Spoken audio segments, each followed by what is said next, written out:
ঝালকাঠির সুগন্ধা নদীতে লঞ্চের ধাক্কায় নৌকাডুবিতে নিখোঁজের ৩ দিন পর মাদ্রাসার শিক্ষার্থী রায়হান মল্লিকের মরদেহ উদ্ধার করেছে ফায়ার সার্ভিস। সকালে দপদপিয়া লঞ্চঘাট এলাকা থেকে তার মরদেহ উদ্ধার করা হয়। ফায়ার সার্ভিস জানায়, রায়হানের মরদেহ ভাসতে ফায়ার সার্ভিসকে খবর দেয় স্থানীয়রা। পরে এই ঈদে জামা জুতো অ্যাকসেসরিজের ডিসকাউন্ট। ফায়ার সার্ভিস ও নৌপুলিশ তার মরদেহ উদ্ধার করে।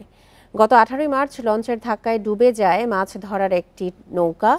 অন্যরা সাঁতরে উঠে এলেও নিখোঁজ হয় রায়হান।